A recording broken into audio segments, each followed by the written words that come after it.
Compromise کرنا پڑتا ہے، یہ بھیانک نقصانات ہیں۔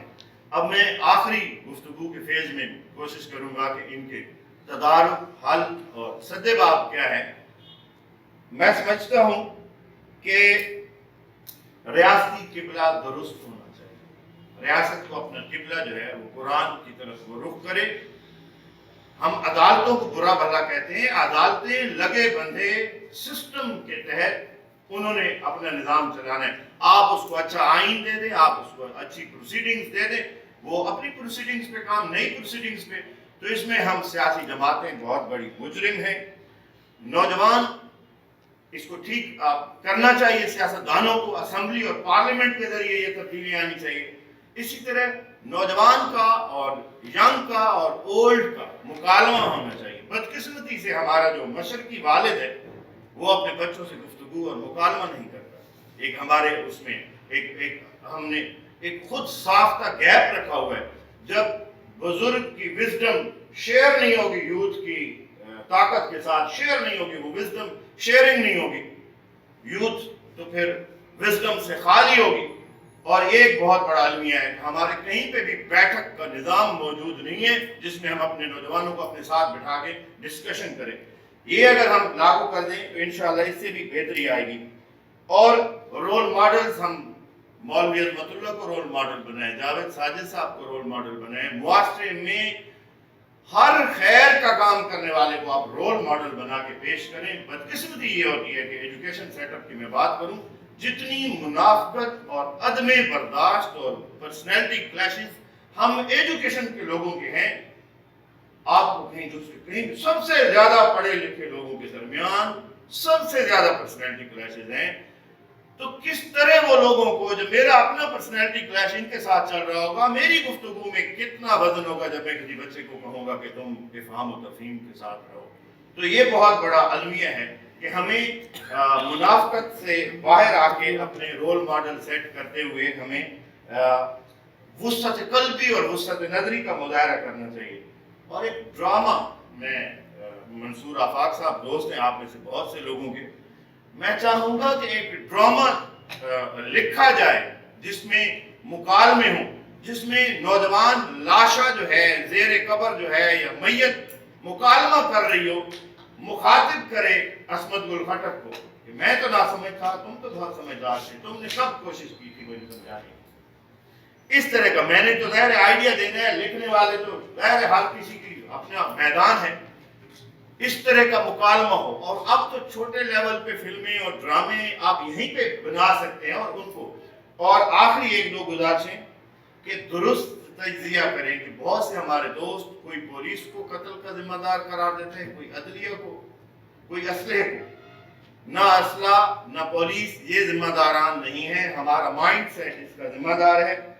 اور کالجز، سکولز میں جا کے ہم سب کو، بچوں کو 2 اور 2 4 کی طرح دشمنیوں کے ٹاپک اور سبجیکٹ کو پڑھانا چاہیے۔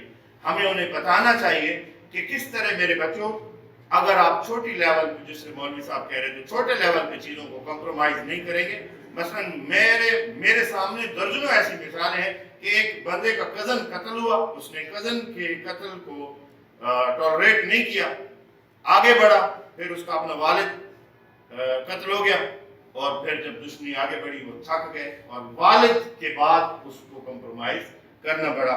اسی طرح بچوں کو یہ پڑھایا اور سمجھایا جائے کہ جس طرح میں اور آپ بیٹھے ہیں، کسی کا بچہ یہاں سے گزر رہا ہو اور اس کو وہ ٹھوکر لگے اور گر پڑے، ہم سب میں سے کوشش ہوگی سب کی کہ کون جا کے اس کو پہلے اٹھائے گا۔ یہ نہیں پوچھیں گے کس کا بیٹا ہے۔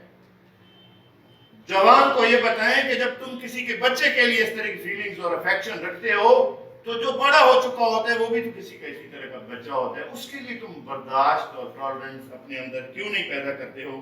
انہی چند گزارشات کے ساتھ، کیونکہ میں دیکھ رہا ہوں جاوید اقبال ساجد صاحب مجھے ہلکا پھلکا اشارہ کر رہے ہیں، تو اس لیے اگر ایک آدھ بات کرنی بھی تھی تو اس کو میں اسکپ کرتا ہوں۔ یہی چند گزارشات ہیں کہ ہم اپنے اپنے حصے کا کام درست آڈینس میں جا کے کریں۔ یہاں پہ تو خدا نہ خواستہ کوئی قتل کرنے والا موجود نہیں ہے نا، اپنے پیغام کو اس خاص جگہ تک پہنچائیں جہاں پہ یہ مسئلہ ہے۔ السلام علیکم۔ اور میں جماعت اسلامی کا شکر گزار ہوں، ان کو خراج تحسین پیش کرتا ہوں. انہوں نے ایک ہمیں پلیٹ فارم دیا کہ ہم ایک جو میجر مسئلہ چل رہا ہے آج کل میں والی خطر بھارت کے حوالے سے، ہم اس پہ آ کے ایک پلیٹ فارم پہ بیٹھ کے بات کر سکیں. تو مجھے ایک کہانی یاد آ رہی تھی کہ ایک بزرگ نے اپنے کھیت میں کچھ کبے لٹکائے ہوئے تھے مار کے. تو کسی راہگیر نے ان سے پوچھا کہ یہ کبے آپ نے کیوں لٹکا رکھے ہیں؟ تو اس نے کہا ہے کہ اگر بیٹا فصل کو بچانا ہے تو 2-3 کبوں کو لٹکانا پڑتا ہے. تو ہماری مثال بھی